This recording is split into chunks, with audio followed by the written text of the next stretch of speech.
하나님께서 이미 목양교회 리모델링 이전부터 세일을 행하셨고 하고 계신 줄로 믿습니다.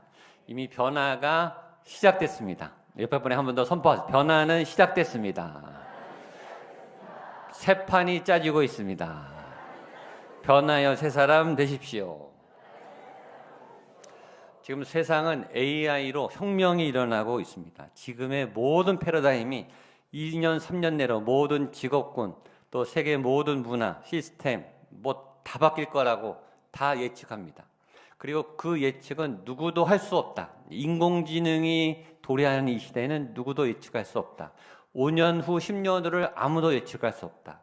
그런 혁신과 변화의 시대에 하나님이 2025년 목양교회를 리모델링 하셨다. 그런 거시적인 안목에 보면 굉장히 영적 의미가 있는 거예요. 저희가 5개월 동안 공사기간 동안에 금년에 어느 해보다 땀을 많이 흘렸지만 5개월 동안 진행된 게 아니라 2023년에 구조안전진단에서부터 시작됐어요. 그때 시로부터 구조안전 진단을 받고 목양교회 여러 불법 시설물들을 다 철거하고 또 불안정한 구조물들을 다 수선하기 시작했어요. 그때부터 많은 재정과 전문가들이 투입됐고 증축을 어떻게 하느냐, 리모델링을 어떻게 하느냐, 많은 전문가들 또 시행 규칙들, 법적, 행정적 조치들을 저희가 조사하고 준비했습니다. 리모델링을 하기로 결정했고 업체를 선정해야 되고 또 업체가 에임드가 메인 업체가 들어왔지만 5개, 6개 여러 이 세부 업체들과 연관해서 5개월 동안 공사를 한 겁니다. 수없이 계획이 바뀌었고 수없이 많은 결정을 해야 됐고 특별히 리모델링 위원들, 관리위원들이 매일같이 와서 구슬땀을 흘리면서 고생하셨습니다. 우리 성도님들 이사를 얼마나 많이 하셨어요? 짜장면을 얼마나 많이 드셨어요? 구슬땀을 흘리면서 우리 많은 우리 성도님들이 이곳에 와서 이 철거서부터 또 다시 입주하는 수많은 땀과 노력이 있었습니다. 무슨 말씀 드리려고 하냐면 이게 저절로 그냥 짠 하고 된 게 아니에요. 많은 분들의 수고, 인내, 눈물, 땀, 헌신이 있었습니다. 그리고 모든 것은 하나님의 은혜입니다. 맞죠? 하나님이 하신 거예요. 옆에 분에게 모든 것이 은혜입니다. 하나님이 하셨습니다. 우리가 했습니다. 아멘. 하나님이 하셨고 우리도 했어요. 그리고 우리는 좋은 교훈을 얻었어요. 하면 되는구나. 이 불가능한 일이 되는구나. 우리가 계획한 것보다 훨씬 더 좋게 하나님이 역사하시는구나. 앞으로도 그렇게 될 줄로 믿습니다. 큰 산을 넘었으니까 앞으로 더 큰 산도 넘게 될 줄로 믿습니다. 우리가 계속 리모델링을 위해서 5개월 동안 현장에서 기도하면서 광야 예배를 드리면서 그렇게 모든 대표 기도자들이 또 우리가 중보기도 교회를 위해서 기도할 때마다 이렇게 기도했어요. 공간만 리모델링 되는 게 아니고 영적 리모델링도 같이 하게 해주세요. 우리의 예배도 신앙도 믿음도 교회 체질도 시스템도 다 바뀌게 해주세요. 우리가 직접 기도했습니다. 그리고 그 변화의 선상에 지금 있습니다. 아까 말했지만 판이 바뀌고 있어요. 세상의 판도 바뀌고 있어요. 목양교회 판도 하나님이 흔들고 계세요. 기초부터 판이 흔들리는 것은 뿌리가 흔들리는 거예요. 기초 시스템이 다 흔들리는 거예요. 모든 구조와 우리 목회 방향도 다 흔들리는 거예요. 이거는 교회 누군가가 흔드는 게 아니라 하나님이 이미 흔들고 계신 거예요. 여기에 예외는 없습니다. 담임 목사인 저를 비롯해서 모든 교역자, 장로님들, 안수집사님들, 권사님들 직분을 받았든지 안 받았든지 새 가족이든 오래된 가족이든 상관없이 예외는 없어요. 그 변화의 시작, 변화의 중심은 예배입니다.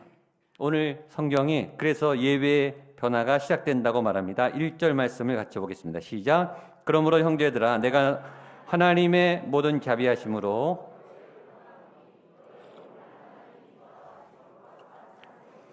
이는 너희가 들이 영적 로마서 지금 큐티하고 있어요. 로마서는 가장 단단한 신학책이에요. 신앙의 틀을 담은 신학의 정수예요. 로마서는 16장까지 있는데 로마서의 결론이 12장 1절에 나온 영적 예배입니다. 믿음의 결론은 예배라는 거예요. 왜냐? 예배는 하나님이 가장 기뻐하시는 거예요. 그리고 인간 창조의 목적, 천지 창조의 목적이 예배입니다.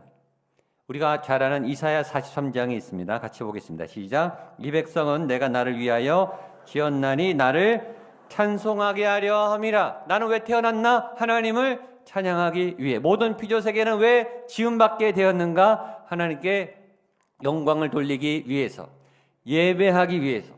창세기부터 계시록까지 예배에서 시작해서 예배로 끝납니다. 그리고 예수님이 재림에도 천국에서 영원히 예배합니다.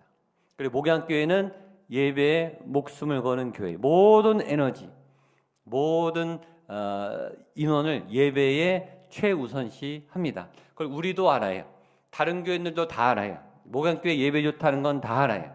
그래서 계속 새 가족들이 오고 계세요. 예배란 뭔가? 제가 수없이 설교에 말씀드렸고 이 책에도 있습니다. 예배란 하나님과의 만남입니다. 예배란 하나님과의 만남이에요. 간단합니다. 어렵지 않아요. 따라서 예배란 하나님과의 만남. 그리고 만나면 사건이 일어나요. 만나면 변화가 일어나요. 변화가 없는 만남은 거품이에요. 쓸데없는 만남은 기억도 안 나요. 그런데 중요한 만남은 반드시 기억되고 사건이 일어나고 변화가 일어납니다. 빛과 어둠이 만나면 어둠이 사라져요. 가만히 있을 수가 없어요.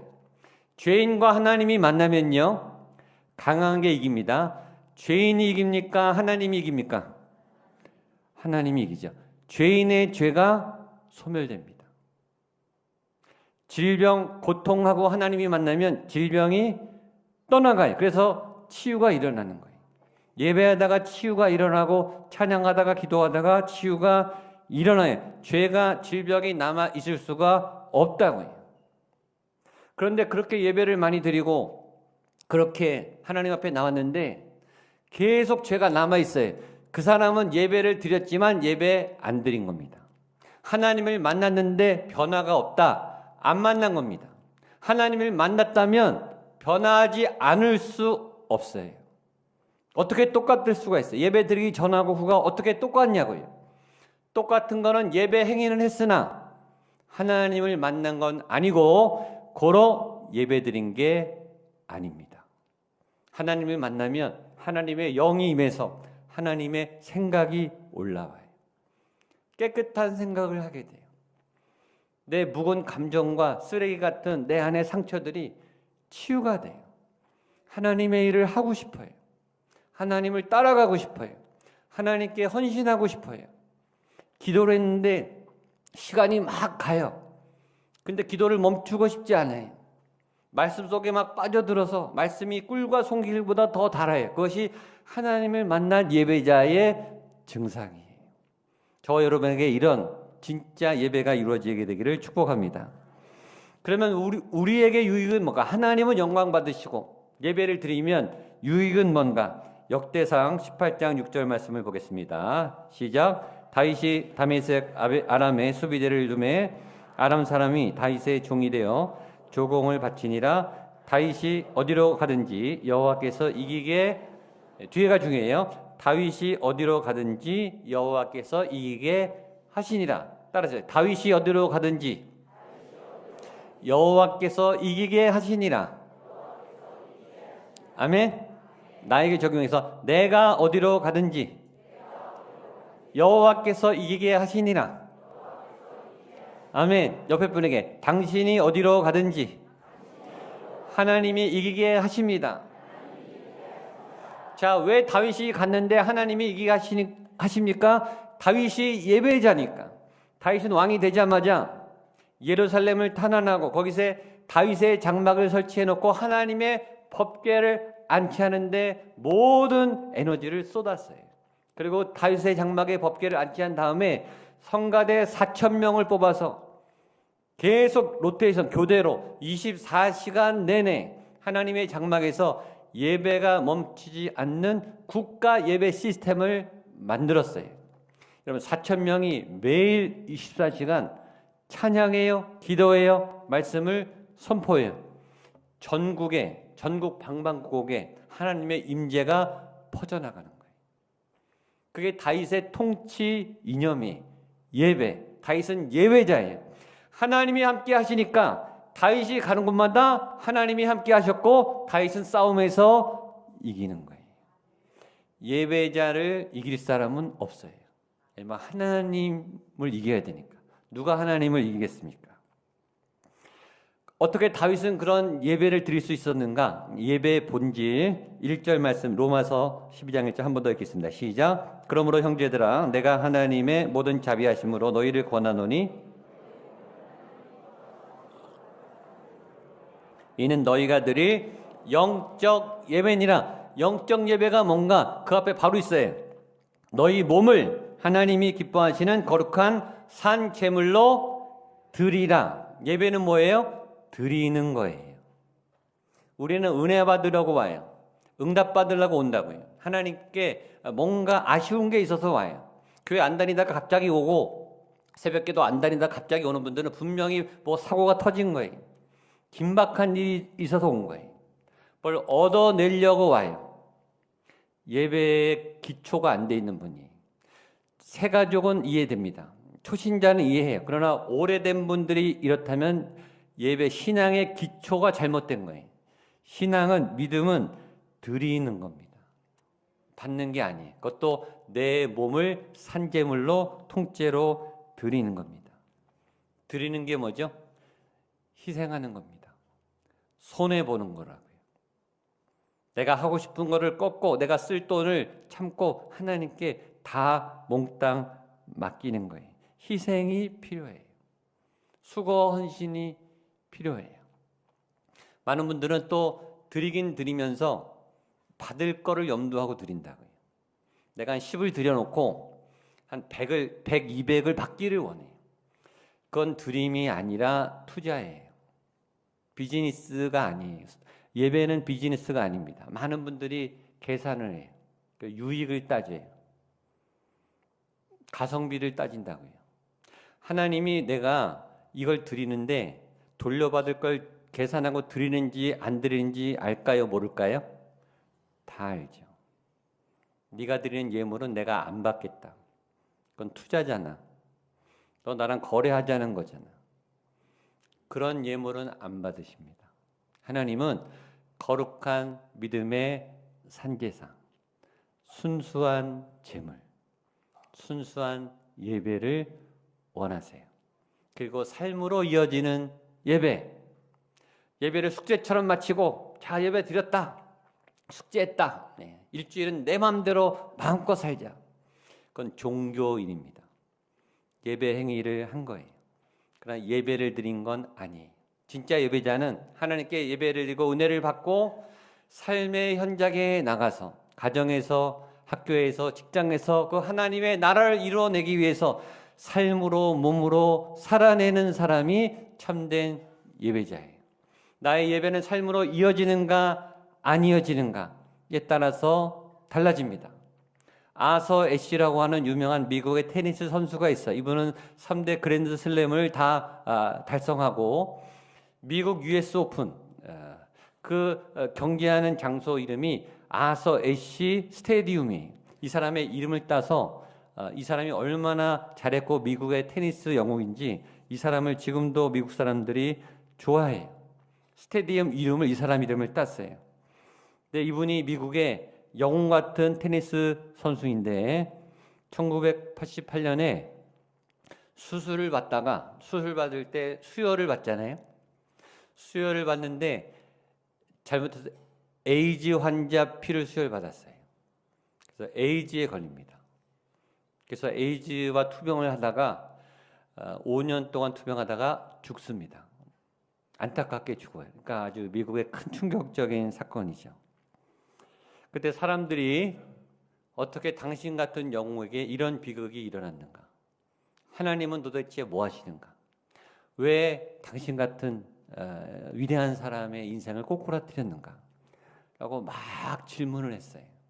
그때 이분이 왜 하필 나지? 이런 마지막 글을 남겼습니다. 제가 읽어드리겠습니다. 누군가 내게 왜 하나님은 당신에게 그렇게 무서운 질병을 주었을까요? 하늘이 원망스럽습니다. 라고 말하자 나는 그에게 이렇게 대답했습니다. 나는 내가 우승컵을 들었을 때 왜 하필 나지? 라고 절대 묻지 않았습니다. 마찬가지로 나는 나의 죽음에 관해서도 왜 하필 나지? 라고 묻지 않겠습니다. 내가 나의 고통에 대해 왜 하필 나야? 라고 묻고 싶다면 그동안 내가 알게 모르게 수없이 경험한 나의 은총에 대해서도 왜 하필 나야? 라고 물어야 하기 때문입니다. 혜택 받을 때는 당연한 것처럼 다 받아놓고 고난이 오고 아픔이 올 때만 하나님 너무해요. 하나님 이건 아니잖아요. 그럴 수 없다는 거죠. 헤아릴 수 없는 수많은 은총과 하나님께 보상은 다 받았으니 하나님 주신 고난도 이해할 수 없는 질병도 내가 다 수용하고 순종하겠습니다. 그런 믿음의 자세로 살다가 떠났습니다. 이게 삶의 예배자예요. 이런 삶의 예배자에는 어떤 일이 일어나는가? 날마다 변화가 시작된다. 우리 2절 말씀입니다. 오늘 제일 중요한 부분입니다. 2절 말씀 보겠습니다. 시작. 너희는 이 세대를 본받지 말고 오직 마음을 새롭게 함으로 변화를 받아 하나님의 선하시고 기뻐하시고 온전하신 뜻이 무엇인지 분별하도록 하라. 여기 제일 중요한 거는 변화를 받아요. 마음을 새롭게 함으로 변화를 받아. 아까 말했죠. 예배는 반드시 변화가 동반됩니다. 변화가 없다면 예배가 아니에요. 진짜 예배는 반드시 변화가 일어나요. 첫 번째, 이 변화의 대상은 누구인가? 누가 변화해야 되는가? 예배자 누가 변화해야 되는가? 여러분 누가 변화해야 되죠? 나예요. 잘하시네. 나로부터 시작되리. 아멘? 따라서 나로부터 시작되리. 아멘이 아주 작아지고 있습니다. 많은 사람들은 자기에 대해서는 예외로 적용해요. 한국교회가 변화해야 됩니다. 아멘. 목양교회가 새로워집니다. 아멘. 우리 부서가 변화될 것입니다. 아멘. 그러니 당신 자리를 떠나서 다른 부서로 가세요. 내가요? 왜요? 왜 하필 나죠? 여러분 왜 여러분은 아니죠? 목양교회가 여러분이면 내가 변해야 목양교회가 변하는 거죠. 사람들 없을 때 남의 용은 잘 봐요. 뭐 나라님도 뒤에선 욕해도 된다고 막 뭐 어때? 흉 잘 보는데 누군가 나에 대해서 뒷담화하는 거는 못 견뎌. 막 분노하고 막 일을 가네. 나는 안 된다는 거예요. 나는 좀 실수해도 돼요. 나는 좀 죄를 져도 돼요. 열심히 살았으니까. 어떻게 인간이 완벽해요? 실수도 하고 죄도 짓는 거지. 그렇죠. 근데 다른 사람이 실수하는 거는 못 견뎌요. 다른 사람이 허점을 보이면 굳이 가서 고발하고 들춰내요. 나는 안 돼요. 다른 사람은 되고. 나는 예외예요. 누가 그런 규칙을 정했습니까? 아니에요. 내가 변해야 됩니다. 여러분, 내가 안 변하면 목양교회는 안 변해요. 왜냐하면 내가 목양교회니까요. 변화의 시작은 나로부터, 변화의 범위는 모든 면에서 근본까지 싹 다 바꿔야 됩니다. 이사야 43장 18절 19절 말씀을 보겠습니다. 시작. 너희는 이전 일을 기억하지 말며 옛날 일을 생각하지 말라. 보라, 내가 새 일을 행하리니 이제 나타날 것이라. 너희가 그것을 알지 못하겠느냐? 반드시 내가 광야의 길을 사막의 강을. 많은 분들은 이사야 43장 19절만 좋아해. 보라, 내가 새 일을 행한다. 광야의 길이 사막의 길이 난다. 아멘, 할렐루야. 근데 왜 새 일이 안 일어날까요? 18절을 몰라서 그래요. 18절에 뭘 되어 있습니까? 너희는 이전 일을 기억하지 말며 옛날 일을 생각하지 말라. 과거를 정리해야 새 일이 일어나죠. 어제를 지나가야 오늘이 오는 거예요. 오늘이 지나가야 내일이 옵니다. 근데 많은 사람들은 과거에 매이고 과거에 집착해요. 안 바꾸고 싶어 하는 거예요. 과거를 그대로 갖고 있으면서 새 변화를 하려니까 새 일이 안 일어나는 거예요. 과거에 집착하는 이유는 두 가지 중에 하나예요. 하나는 과거의 영광에 집착해. 과거에 내가 잘 나갔어요. 잘했어요. 그때가 좋았어요. 자꾸 과거에 만나면 그 얘기, 만나면 그 자랑이. 왜 그 사람은 과거 얘기를 할까요? 지금 할 일이 없어서 그래요. 앞으로 비전이 없어서 그래요. 그게 나이 들은 거예요. 앞길이 안 보이니까 과거의 영광 안에 갇혀 있는 거예요. 두 번째, 과거의 상처와 트라우마에 갇혀 있는 분들은 현실과 미래에 소망이 없어요. 과거 때문에 끌렸네. 그때 그 사고가 일어나지 말았어야지. 그때부터 내 인생은 내리막길이었어. 그때 하나님이 날 도와줬어야 되는데 그때 기적이 안 들어서 내 인생은 이렇게 꼬였어. 오늘 못하고 미래가 밝지 못한 이유를 다 과거의 핑계가 되고 오늘 할 일을 안 해요. 다 과거에 묶여 있는 겁니다. 근데 제가 항상 말하죠. 믿음은 현재형이에요. 소망은 미래형이에요. 하나님의 사람들에게는 비전이 있어요. 비전은 미래가 보이는 거예요. 미래가 선명하게 보일 수 있는 사람, 1년 후, 5년 후, 10년 후가 보이는 사람은 지금 놀 시간이 없다고요. 쇼츠, 유튜브 볼 시간이 없이 지금 어학 공부를 해야 되고 지금 실력을 가다듬어야 되고 그 미래가 보이니까 지금 놀 틈이 없어요. 철저하게 준비를 해서 달려나가야 돼요. 과거 얘기를 할 이유가 없다고요. 그럴 여유가 없어요. 지금 달려나가기도 바쁘거든요. 말세 내가 내 영을 너희에게 부어주리니. 아이들, 청년들 예언하고 환상을 보고 아비들은 꿈을 꾸리라. 믿음의 노인 세대들은 꿈을 꾼다니까요. 과거에 머물지 않고 새로운 비전과 길이 열려서 그 꿈을 꾸면서 청년처럼 사는 거예요. 전 저희 교회 어르신들이 꿈을 꾸게 되기를 원합니다. 하나님의 영이 부어지면 새로운 꿈이 열리고 새로운 길을 걸어가게 됩니다. 지난주 영상 광고에 미국 리서치, 유명한 리서치 기관에서 조사한 앞으로 10년 후에 부흥성장할 기독교 교회가 성장할 국가 10개국, 25개국 영상이 있었어요. 앞으로 미국에서 조사했는데 전 세계 나라 중에서 10년 내 교회가 성장할 국가 1위부터 10위 안에 한국이 없습니다. 1위부터 25위 안에도 한국은 없습니다.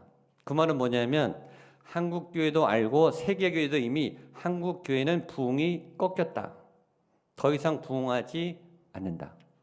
대형 교회든 중형 교회든 작은 교회든 다 감소하고 있다라고 공식적으로 발표가 난 거예요. 우리도 알고 있죠. 한국 교회는 줄고 있습니다. 급격히 추락하고 있습니다. 알아요. 아주 위기 중에 위기입니다. 자, 한국 교회가 왜 위기에 맞이했습니까? 왜 부흥하지 않습니까? 특별히 청년들이 부흥하지 않고요. 청소년들은 더 위기고요. 자녀 세대들은 더 심각합니다. 아이들이 안 옵니다. 청년들이 안 온다고요. 그 이유가 뭘까요? 수많은 이유가 있지만 저는 이거라고 생각해요. 기성세대가 양보를 안 해서 그래요. 자리를 꿰차고 있어요. 물론 그분들이 헌신해서 교회를 눈물과 피땀으로 세우셨습니다. 그 수고와 노력은 인정합니다. 그런데 그 틀이 익숙하니까 고집하는 거예요. 30년 전, 40년 전 예배 스타일하고 지금하고 똑같습니다. 임직제도가 똑같습니다. 구역 교구제도가 세상은 다 바뀌었어요. 학교까지도 바뀌었어요. 교회만 똑같습니다. 그러니까 청년들이 교회면 숨 막혀 죽으려고 하는 거예요. 답답한 거예요.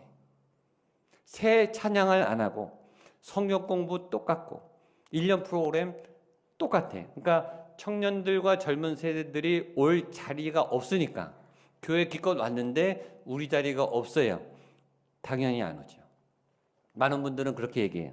지금 출산율이 줄었습니다. 청년들이 줄고 있습니다. 학교의 학급수도 10개에서 2개, 3개로 줄고 있습니다. 이건 자연현상 아닙니까? 제가 반발해 볼까요? 여러분 홍대 가보셨어요? 성수동 가보셨어요?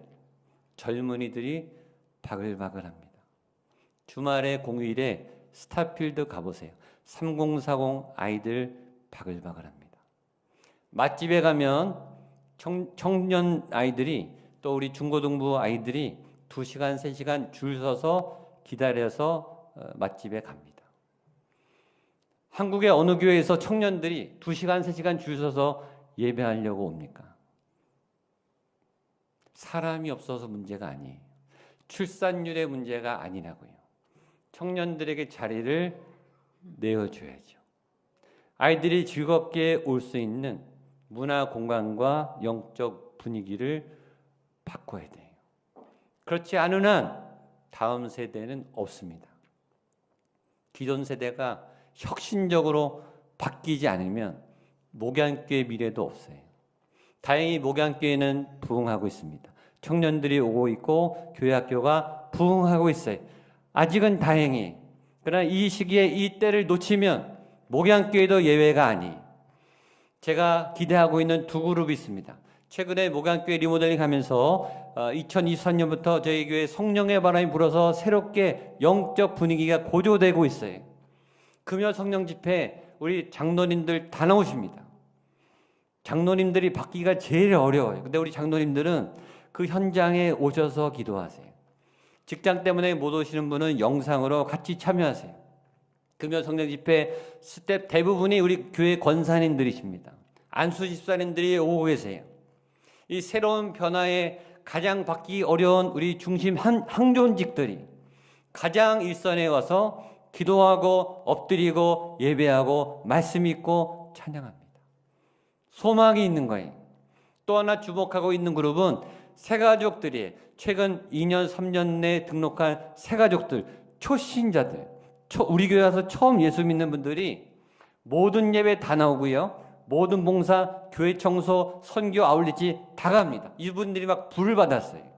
그리고 막 뜨겁게 어디서나 사역하는 그 새로운 그룹이 생겨나고 있어요. 희망이 있습니다. 하나만 소개하면 영상 쇼츠 팀이에요. 지금 한 20명이 모여 있어요. 주일 예배 영상하고 여러분 매주 가는 쇼츠를 올리고 있습니다.